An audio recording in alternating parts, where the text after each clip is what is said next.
로마서 강의 42번째 시간입니다.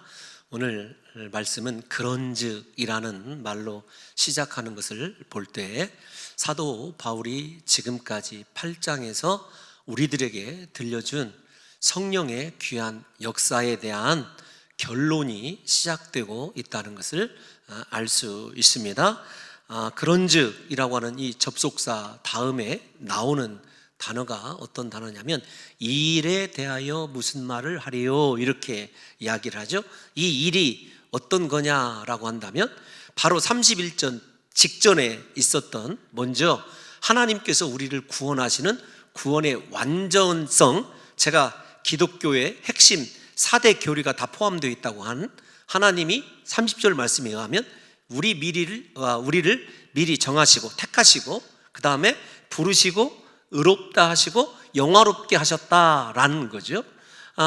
저 말씀 속에 우리의 공로는 하나도 없습니다. 오직 하나님의 은혜로 창세 전부터 우리를 선택하시고 정하여 놓으시고 그분의 모든 일들을 감당할 수 있는, 그리고 이 세상을 구원하시기 위한 하나님의 대안으로 선택받아 부름받은 것이 누구냐면 우리다, 이렇게 말씀을 드렸어요.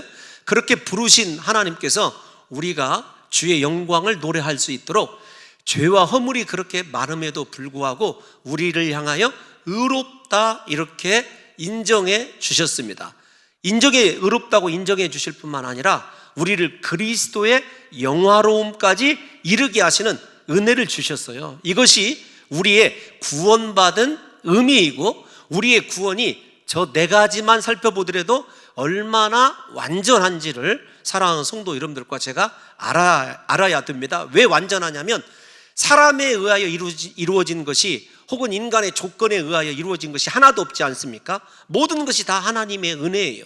하나님의 은혜 가운데서 우리가 미리 예정을 받고, 하나님께서 세상의 수많은 사람 가운데 나를 부르시고 나의 모든 죄를 속량하시고 나를 의롭다고 인정해 주실 뿐만 아니라 나를 그리스도의 영화로운 상태로 이끌어 주시는 것, 하나님께서 행하시는 구원의 섭리이고 서정이기 때문에 불완전할래야 불완전할 것이 하나도 없는 완전한 주의 은혜이죠. 그래서 사도 바울이 이 일에 대하여 우리가 무슨 말 하리요, 단 한마디도 할 말이 없다, 이렇게 생각하는 것 아니겠습니까? 여러분, 이 말씀이 너무도 딱딱하다고 생각되시거든 우리가 지난 시간에 성령이 우리 안에서 우리를 위하여 기도하시는 것을 생각해 보십시오. 하나님을 사랑하는 자, 우리가 알거니와란 말이 먼저 들어가 있지 않습니까? 로마서 8장 28절 얘기예요. 우리가 알거니와 하나님을 사랑하는 자, 곧 그의 뜻대로 부르심을 입은 자들에게는 모든 것이 합력하여 선을 이루느니라. 우리가 하나님의 그 귀한 은혜, 우리에게 내려준 구원의 한 단면이 어떤 거냐면, 우리에게 일어나는 고난과 역경과 아픔까지도 하나님은 단 한 가지도 낭비하지 아니하시고 그것들을 함께 일하도록 만드셔서 결국 하나님의 뜻, 하나님의 최고의 아름다움을 나타나게 하는데 사용하신다라고 하는 것이 우리 안에 계신 성령의 기도의 결과예요. 여러분, 우리의 노력으로 저런 것들이 이루어지는 것이 아니라 우리 안에 성령이 계시기 때문에 우리의 모든 것들을 그렇게 하나님께서 선하시게 사용하신다. 얼마나 위로가 되는지 몰라요? 한 발짝 더 나가보면 왜 그렇게 우리의 인생의 모든 것을 하나님께서 합력하여 선을 이루시는 은혜로 바꾸어 주시는가 라고 한다면 29절에 있는 말씀대로 우리가 그리스도 예수를 본받게 하기 위해서 그래요. 예수 그리스도의 형상을 드러내기 위해서 그렇습니다. 사랑하는 성도 여러분과 제가 이 시간에 곰곰이 생각해야 될 것, 우리가 인간의 노력으로 예수 닮은 변화의 모습이 나타날 수 없어요. 우리 안에 계신 성령의, 혹시라도라는 말은 좀 잘못된 것 같습니다만, 우리가 그리스도의 형상으로 나타날 수 있게 된 건 우리의 노력이나 결단이나 헌신 때문이 아니라 순전한 성령의 탄식 때문이고 성령의 은혜 때문입니다. 그러니까 우리에게서 일어나는 모든 일들조차 하나님이 보내주신 성령에 의하여 이루어지기 때문에 완전하다라는 것이죠. 그런 의미에서 사랑하는 성도 여러분들이 오늘 본문 31절을 다시 들여다보면 그런즉 이렇게 이야기하고, 이 그런즉부터 이어지는 39절까지의 말씀을 사도 바울의 이 하나님의 확신의 노래, 이렇게 신학자들이 부르고 있습니다. 우리가 구원받음이 얼마나 분명하고 완전한가라고 하는 확신의 찬송이다, 이렇게 부르고 있어요. 그러면 여러분, 우리가 그런즉 이 일에 대하여 우리가 무슨 말 하리요? 라고 하는 말을 생각해 보면, 무슨 말 하리요? 라고 하는 말이 도대체 어떤 뜻이냐면 부족함이 없다, 그 뜻입니다. 더 이상 말할 것이 없다, 완전하다, 그 뜻이거든요. 그래서 우리가 무슨 말 하리요? 우리에게 다시 정리하면, 사랑하는 성도 여러분 잘 따라오고 계시죠? 적어도 성령의 탄식 이후의 기도 일들만, 크게는 로마서 8장 1절부터 시작돼요. 그런즉이란 말이 예수 그리스도 안에 있는 우리에게는 결코 정죄함이 없나니부터 시작을 합니다. 그런데 여러분, 그것까지 들여다보시기가 힘드시거든. 그런즉 우리가 이 일에 대하여 무슨 말을 하려고 했을 때, 이 일이 어떤 거냐면 우리를 택하시고 부르시고 의롭다 하시고 영화롭게 하신 그것이 하나님이 이루신 것이기 때문에 완전하다라고 하는 확신 속에서 사도 바울이 찬송을 해요. 그런데 그 찬송의 처음이 어떤 거냐면 우리가 무슨 말 하리요? 라는 말이에요. 그런데 그 무슨 말 하리요가 무엇이냐면, 하나님이 우리를 위하여 이루신 구원이 완전하다, 부족함이 없다, 더할 나위 없다, 그런 뜻입니다. 예를 들면 이 구원의 은혜에 대해서 아무것도 더 이상 바랄 것이 없다, 이렇게 해석하면 되는데, 가장 이 말씀을 잘 알 수 있는 구약적 표현이 어떤 거냐면은 시편 23편 1절 말씀이에요. 여호와는 나의 목자시니 내게 부족함이 없으리로다. 우리말로는 부족함이 없으리로다 이렇게 되어 있지만, 제가 이렇게 좀 영어 성경들을 찾아보니까 이렇게 되어 있어요. 나는 바라는 것이 없습니다. 나는 아무 소원도 없습니다. 나는 다 가졌습니다, 그런 뜻이에요. 적어도 하나님이 우리에게 베풀으신 구원에 관하여 우리가 소망할 것도 바랄 것도 없어요. 왜냐하면 하나님이 다 이루어서 우리 안에 그대로 소유하도록 주셨기 때문에 그런 거죠. 여러분, 이 말씀을 제가 왜 그렇게 집착해서 설명해 드리냐면, 우리의 구원에 대해서 우리가 할 수 있는 것, 우리가 해야 되는 것은 아무것도 없습니다. 오직 하나님의 은혜로만 이루어졌기 때문에 그 하나님의 은혜로 이루어진 구원을 믿음으로 받아들이는 사람은요, 하나님 외에는 더 이상 필요한 것이 없어요. 왜냐하면 그 구원이, 하나님으로 말미암은 구원이 완전한 것이기 때문에 그런 거죠. 그래서 제가 이 말씀을 묵상하다가, 여러분, 감사주일 절기에 가장 많이 우리가 함께 묵상하는 말씀이 하박국 선지자의 노래 아닙니까? 하박국 3장 17절부터 19절에 보면 무엇이 없고가 나열이 돼요. 맨 처음에 무화과 나무가 없고 포도나무에, 우리 다 같이 한번 읽어볼까요? 시작. 비록 무화과 나무가 무성하지 못하며 포도나무에 열매가 없으며 감람나무에 소출이 없으며 밭에 먹을 것이 없으며 우리의 양이 없으며 외양간에 소가 없을지라도 나는 즐거워하며 나의 구원의 하나님으로 말미암아 기뻐하리로다. 여기까지만 좀 읽어보십시오. 우리에게 모든 상황과 환경이 결핍과 부족이에요. 고통입니다. 그런데도 여호와로 말미암아 즐거워하는 것, 나는 부족함이 없습니다. 구원의 하나님으로 말미암아 기뻐하는 것. 왜냐하면 하나님이 나의 구원자 되시기 때문에 그 구원의 은혜 안에서 하나님으로 말미암아 기뻐하고 구원의 그 능력을 가진 하나님 때문에 기뻐할 수 있는 것, 이것이 여러분, 우리가 더 이상 구원에 관하여는 할 말이 없다라고 하는 말로 이해하셔야 된다는 것입니다. 더 나아가서 19절을 한번 읽어볼까요? 시작. 주 여호와는 나의 힘이시라. 나의 발을 사슴과 같게 하사 나를 나의 높은 곳으로 다니게 하시리로다. 아멘. 나를 나의 높은 곳으로, 그 말은 내게 허락된 복 가운데서 최고의 정점에 반드시 하나님께서 이르게 하신다는 거예요. 여러분, 저 찬양을, 저 성경 구절을 읽으시면서 부족함이 있다라든지 혹은 덧붙이고 싶다라는 것이 있든지 혹은 더 있었으면 좋겠다라고 여겨지는 것이 있습니까? 여러분, 없다는 거죠. 그래서 우리가 무슨 말 하리요? 사도 바울이 이야기하는 것을 읽어보면 구원의 하나님, 내게 완전한 구원을 주신 하나님으로 말미암아 우리가 살아가기 때문에 더 이상 인간적으로 필요한 것이 없다. 나는 하나님을 가졌기 때문에 다 가졌습니다 라고 하는 말과 동일한 뜻을 우리에게 보여주고 있는 것입니다. 그만큼 우리를 구원하신 하나님, 우리에 대한 구원의 은혜가 완전하고 부족함이 없다는 사실을 사랑하는 성도 여러분들과 제가 깨달았으면 좋겠어요. 이렇게 완전한 구원의 은혜를 입증하기 위하여 사도 바울이 8장 31절에서 39절을 보게 되면은 5가지의 질문을 합니다. 여러분, 바울의 그 수사학적 질문 아시죠? 그 질문은 답을 요구하는 것이 아니에요. 5가지 질문을 해요. 오늘 이 시간에는 사랑하는 성도 여러분들과 제가 첫 번째에서 네 번째까지 질문을 살펴보는 거예요. 첫 번째 질문이 어떤 거냐면, 하나님이 우리를 위하시면 누가 우리를 대적하리요? 라고 하는 질문이에요. 32절 말씀 한번 읽어볼까요? 32절 다 같이 한번 읽어보겠습니다. 죄송합니다. 31절 다 같이 한번 읽어보겠습니다. 시작. 그런즉 이 일에 대하여 우리가 무슨 말 하리요? 만일 하나님이 우리를 위하시면 누가 우리를 대적하리요? 첫 번째 질문이에요. 누가 우리를 대적할 것이냐? 하나님이 나를 위하시기 때문에. 그런데 가장 핵심적인 단어가 무엇이냐면 하나님이 우리를 위한다라고 하는 말이에요. 여러분, 위하시면이라고 하는 단어는 하나님의 모든 섭리, 즉 우리를 택하시고 부르시고 의롭다 하시고 영화롭게 하시는 사역들이 오직 나만을 위하여 전개되고 있다, 그런 뜻을 함축하고 있습니다.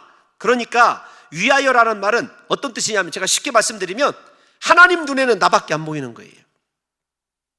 하나님의 목적이 나예요. 다른 말로 표현하면 나에게는 너밖에 없다라는 말이 위하시면 그런 뜻이에요. 하나님이 누구를 위해서, 죄송한 말씀이지만, 사역하시고 구원의 섭리를 펼치시냐면 나만을 위해서. 이게 위한다라고 하는 단어이거든요. 여러분, 인생에서 이 위한다라는 말을 내가 너를 위한다, 내가 너만을 위한다, 큰 위로도 되지만, 위한다라는 말, 앞에서 말씀드린 대로 나는 너밖에 없다라는 말을 들으면 얼마나 위로가 되고 힘이 나는 줄, 여러분 연애 해보신 분들 알잖아요. 자기밖에 없어. 여러분, 그거보다 더 사랑의 확신이 되는 말이 어디가 있느냐고요. 하나님이 우리를 위하신다, 그 말은 나는 너밖에 없고 너만 사랑하고 네가 내 모든 것에 목적된다. 그렇게 허물 많고 죄가 많은데 하나님이요 나만을 위하고 계신 그 모습을 생각해 보라고요. 이 표현을 역시 가장 잘 이해한 사람이 누구냐면 다윗이에요. 시편 8편 4절을 한번 읽어볼까요? 시작. 사람이 무엇이 주께서 그를 생각하시며 인자가 무엇이기에 주께서 그를 돌보시나이까. 두 가지예요. 사람과 인자 동일한 말이죠. 그런데 사람이 무엇이기에 주께서 그를 생각하시냐? 하나님, 내가 무엇이길래 하나님은 그렇게 나만 생각하십니까? 더군다나 하나 더가 무엇이냐면, 인자가 무엇이기에 주께서 그를 돌보시나이까. 돌보시다라고 하는 단어가 옛날에는 권고하시나이까 이런 단어였었는데, 어떤 뜻이냐면 히브리어를 보게 되면 비천한 자에게 찾아와 그의 모든 것을 주관하신다, 그 뜻입니다. 다윗이 고백하는 거예요. 피조물이고 그렇게 죄와 허물밖에 없고 비천하고 또 비천한 나에게 주님 왜 찾아오셔서 내가 무엇이 간데 그토록 나만 생각하시고 나의 삶을 돌아봐 주시고 내 인생을 이끌어 가십니까? 저 고백이거든요. 저 고백이 바로 위하시면이라고 하는 단어예요. 여러분, 이 위하시면이라고 하는 단어에 제가 이번 한 주간 조금 더 깊이 묵상을 하면서 요즘 새벽마다 신명기 강해를 하거든요.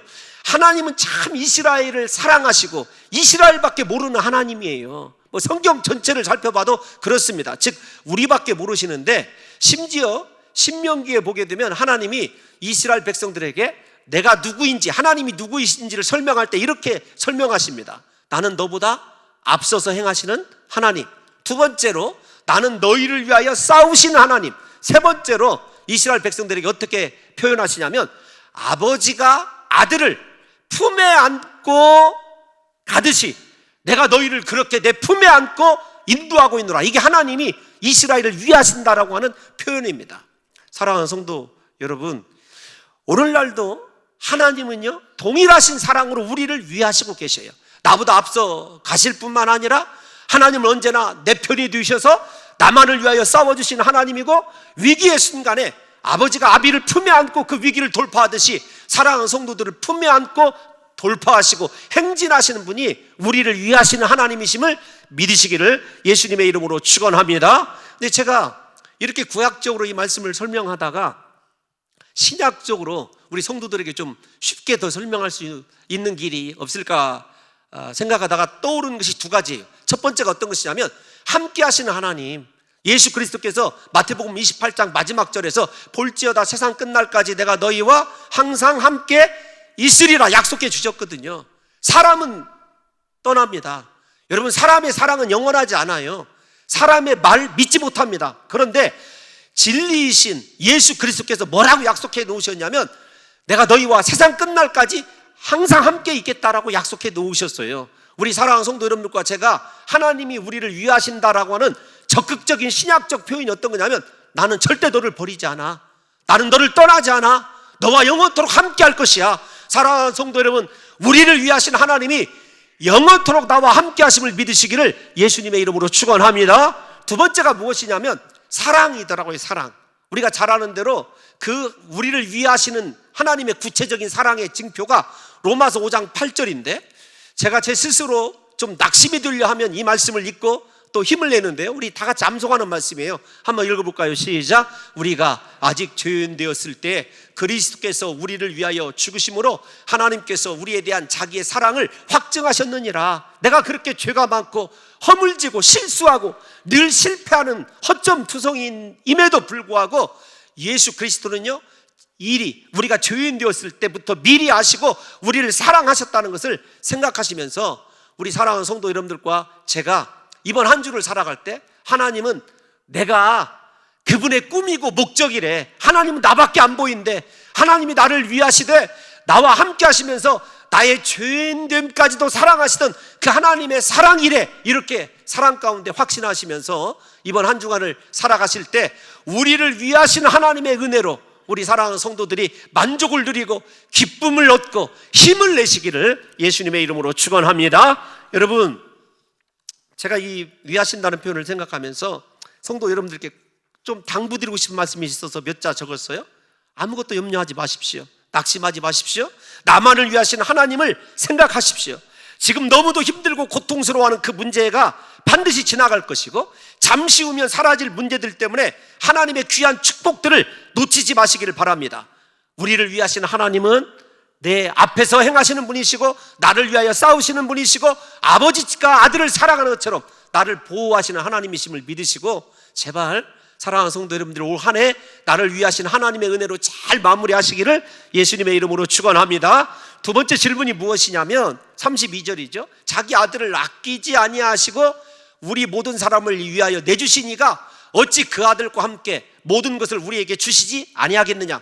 이 말씀 이해 가지 않습니까? 아들까지 내어주었다. 그런데 아들이 가장 하나님께 소중한 거예요. 소중한 걸 주었다면 그 다음 덜 소중한 것은 어찌 주지 않겠느냐. 하나님이 모든 것을 공급해 주시겠다는 거예요. 아들을 줘서 우리의 영혼을 구원해 놓으셨다고 한다면요, 우리에게 필요한 모든 것들 하나님께서 공급해 주실 줄로 믿습니다. 그 하나님의 공급의 은혜를 누리는 조건이 뭐냐고 여러분들이 저에게 물어보신다면 하나님을 사랑하는 거예요. 하나님을 사랑하는 자, 곧 그 뜻대로 부르심을 입은 자가 되는 거예요. 예수 안에 있는 거죠. 다른 말로 표현하자면, 여러분, 이 사랑이 이해가 가십니까? 세상적 관점으로는요, 어떻게 나 같은 죄인을 위해서 그렇게 거짓투성이고 허물투성인 나 같은 죄인을 위해서 아들을 줄 수 있을까? 여러분, 이해가 가십니까? 제가 이 말씀을 묵상하면서 부모들의 심정으로 자식을 좀 바라봤어요. 여러분, 자녀가 아프면 부모들은요, 그 자녀를 위해서 모든 것을 다 줄 수 있거든요. 그렇지 않습니까? 자식이 나을 수만 있다고 한다면요, 부모가 혹시 내게 있는 무엇이 하나 부족해서 자식이 살 수만 있다고 한다면 다 줄 수 있는 것이 부모의 마음이에요. 제가 지금도 잊지 못하는 그런 기도가 하나 있습니다.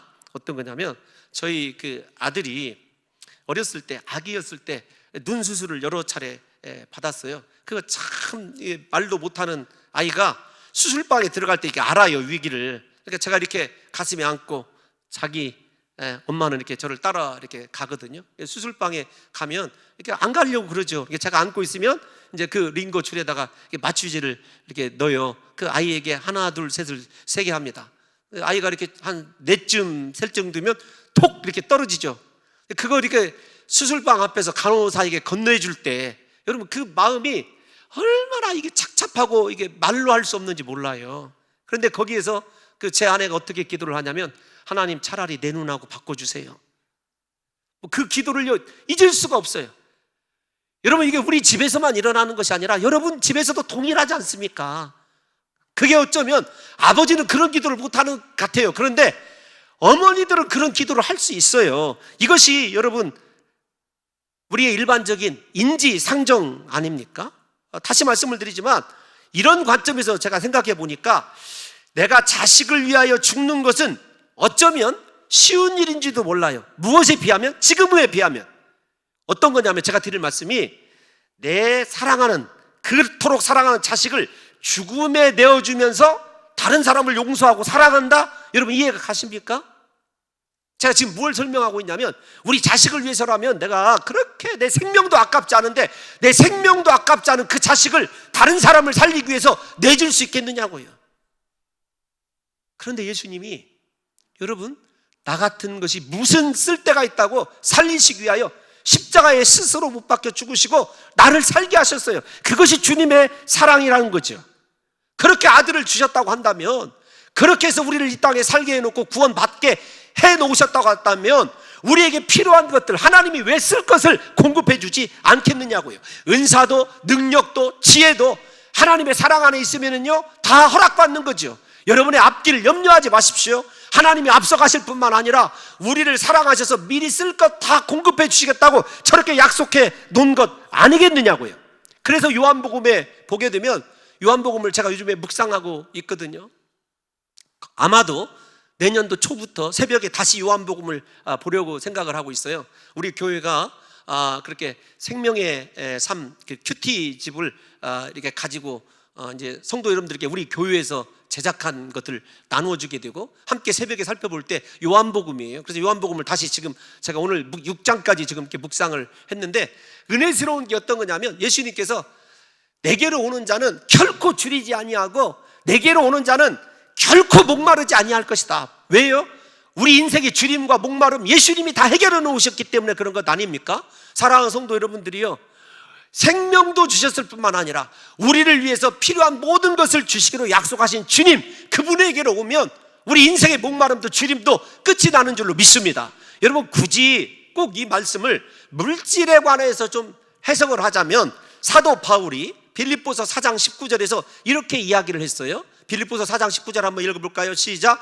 나의 하나님이 그리스도 예수 안에서 영광 가운데 그 풍성한 대로 너희 모든 쓸 것을 채우시리라. 아멘. 하나님이 우리에게 채워주실 때요 모자라게 빈약하게 주시지 않아요. 풍성하게 쓰도록 주시는데 목적이 무엇이어야 되냐면 예수 안에 있는 영광이어야 돼요. 그리스도의 영광이어야 돼요. 우리가 내 욕심 때문에 내 야망 때문에 간구하는 것이 아니라 정말로 그리스도 예수의 영광을 위해서 살아가는 자들, 간구하는 자들은요 모든 쓸 것을 주시되, 죄송한 표현 한번 쓰겠습니다, 속어 째째하게 주시는 것이 아니라 넘치도록 풍성하게 부어주시는 하나님이심을 믿으시기를 예수님의 이름으로 축원합니다. 그 사랑 가운데서 살아가는 우리가 예수님으로부터 생명도 받았고 우리 인생에 필요한 쓸 것도 다 은사도 능력도 주시는 그 예수님 때문에 늘 자신감을 가지고 하나님의 구원을 깊이 묵상하면서 감사 찬송만 드리면 되는 것 아니겠느냐고요. 세 번째 질문이 무엇이죠? 33절 다 같이 한번 읽어보겠습니다. 시작. 하나님께서 택하신 자들을 고발하리요 의롭다 하신 이는 하나님이시니. 여러분 생각해 보세요. 누가 고발하리요 이런 뜻 아닙니까? 옛날 성경에 누가 송사하리요 이렇게 되어 있어요.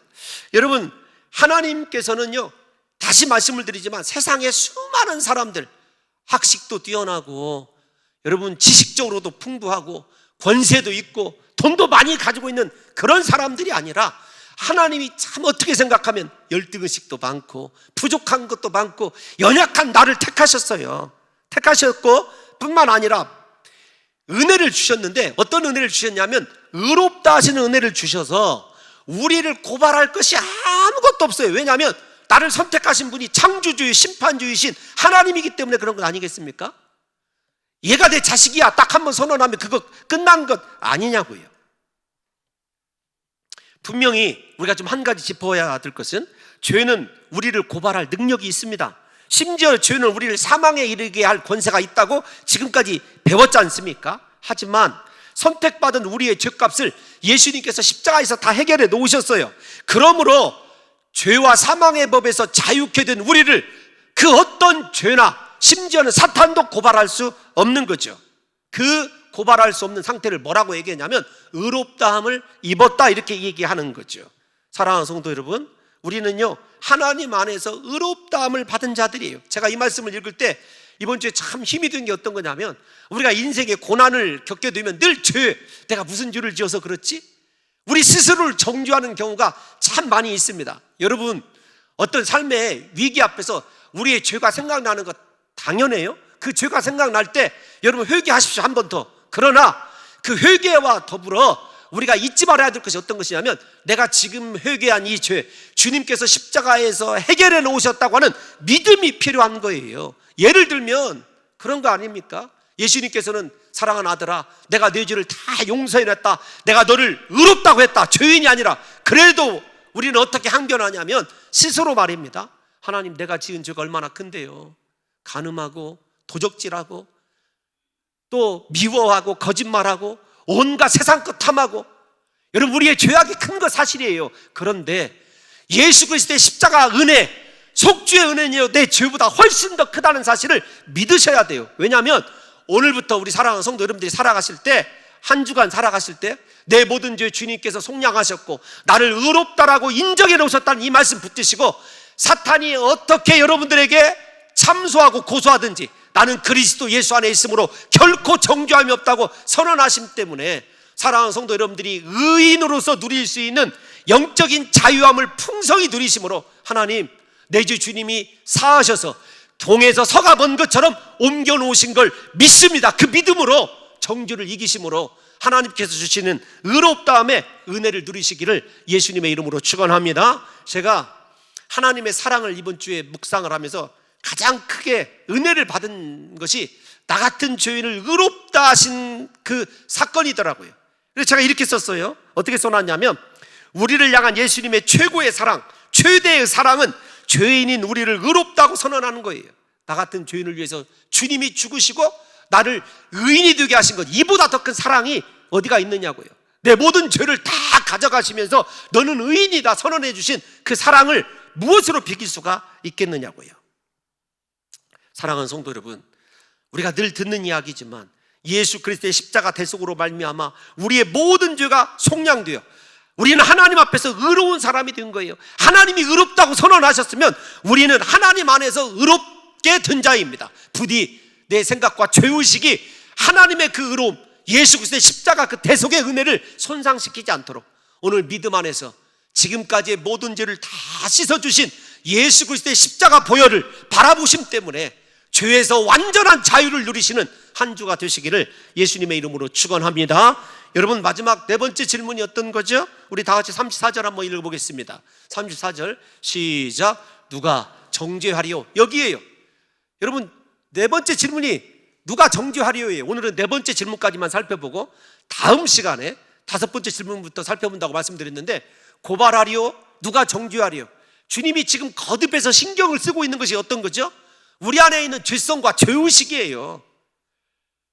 너 분명히 십자가에서 내가 네 죄를 사해 놓았다. 다시는 너를 고발할 자도 없고 너를 정죄할 자도 없다라는 것을 주님이 거듭해서 강조하는 걸 볼 때 우리 인생의 가장 큰 문제는 죄악의 문제임을 알 수 있어요. 내 허물의 문제임을. 그럼에도 불구하고 사랑하는 성도 여러분들이요, 오늘 다시 한번 선언합니다. 예수 그리스도께서 우리의 죄를 십자가에서 해결해 놓으셨습니다. 죄값을 다 갚아주셨습니다. 예수 안에서 의인이 된 줄로 믿습니다. 하나님의 사랑하는 자가 된 줄로 믿습니다.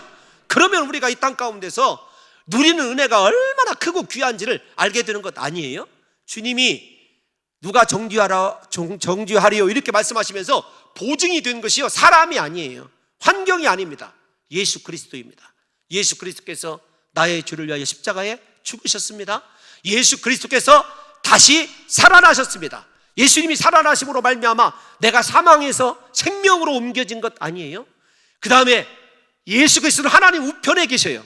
대부분 하나님 우편에 계시다라고 하는 표현은 어떤 거냐면요, 우리의 변호사예요. 변호사.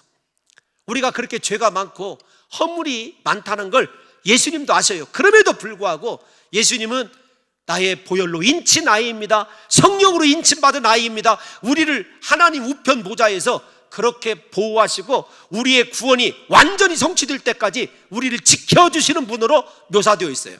그런데 이번 한 주에 그거보다 더 크게 은혜 받은 게 어떤 거냐면 우리를 위하여 간구하시는 자신이라. 예수님이 어떻게 하셨어요? 죽으시고 나를 위해서 죽으시고 나를 위해 살아나시고 나를 위해서 하나님 우편 보좌에서 지키시고 변호하시고, 네 번째가 무엇이냐면 끝없이 기도하시고 간구하시는 예수님이라는 것입니다. 여러분, 저 기도하는 장면을 생각을 하면서 이번 한 주에 제가 기도할 것이 있어서 참 혼자 이렇게 기도하는 시간들이 있었어요. 혼자 기도하다 보면은요, 여러분 뭐 한두 시간은 할 만한데 그 기도 시간이 길어지면 때로는 목사임에도 불구하고 외로울 때가 있어요. 외로울 때가 있거든요. 그러면 한 3시쯤 되면 우리 집사님, 권사님들 오실 터인데 나름대로 그렇게 기다려지기를 원하거든요. 그리고 이번 한 주에 참 하나님이 감사한 게 뭐냐면 그렇게 오신 분들이 막 강력하게 뒤에서 기도로 그 응원하고 함께 기도해 줄 때 얼마나 큰 힘을 얻는지 몰라요. 근데 제가 이번 주에 깨달은 게 어떤 거냐면, 야, 너 사람 기다리지 말아라. 내가 너를 위하여 기도하고 있다. 이게 얼마나 큰 위로가 되는지 몰라요. 여러분, 목회자로 살아가기 때문에 여러분들이 제 허물을 좀 이해하시고 들으셨으면 좋겠는데, 참 기도한다는 건 대단한 특권이죠. 무언가를 위해서 결정할 때도요, 확신이 서지 않을 때, 그럴 때 제가 이렇게 떠올리는 단어가 있어요. 하나님, 지금 제 아내가 기도하고 있습니다. 기도하고 있는 아내를 생각하면 무엇이든지 좀 이렇게 편한 상태에서 하나님의 인도하심을 확신하면서 이렇게 결정하게 되거든요. 사람이 사람을 위해서 기도해 준다는 건요, 대단히 큰 희생이고 축복입니다. 우리 교회 엘리베이터와 그 다음에 게시판에 보면 청년부에서 붙인 이런 이 안내지가 있어요. 뭐라고 붙여져 있는지 여러분 혹시 읽어보신 분 계십니까? 기도하는 자식은 망하지 않는다.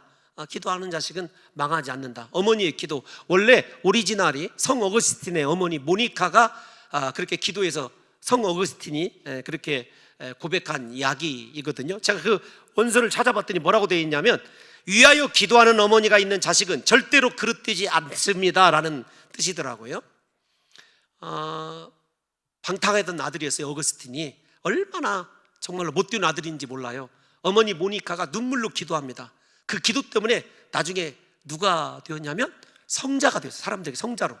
어머니의 기도가 그렇게 이 어거스틴을 만든 거죠. 이걸 생각해 보십시오. 사람이 기도를 해도 이런 놀라운 은혜와 역사가 일어나는데, 나를 지으시고 내 죄를 위하여 십자가에 못 박혀 죽으시고 나를 사랑하시는 그 주님이 지금 나를 위해서 기도하고 있다. 이거보다 더 힘이 되는 것이 없더라고요. 앞에서 말씀드린 대로 사람은 의지할 때가 못 됩니다. 그런데 나를 사랑하시는 예수님, 그분은 지금도 나를 위해서 기도하고 계신다. 이거보다 큰 힘이 되고 위로가 되는 것이 없더라고요. 다시 말씀을 드리지만 사람의 기도가 그렇게 강력하고 은혜가 되고 힘이 되는데, 나의 구주 되신 예수 그리스도가 우편 보좌에서 나를 위하여 기도하고 있는 그 장면을 생각해 보시라고요. 사랑하는 성도 여러분, 어떤 상황에서도 그래서 우리가 낙심하거나 염려하지 않아야 될 이유가 여기에 있는 거죠. 절망해서는 안 되는 이유가 여기에 있는 것 아니겠습니까? 모든 것을 포기하고 싶은 그 순간에도 나를 위하여 기도하고 계시는 예수님을 묵상해 보세요. 예수님의 그 끝없는 사랑을 한번 기억해 보시라고요.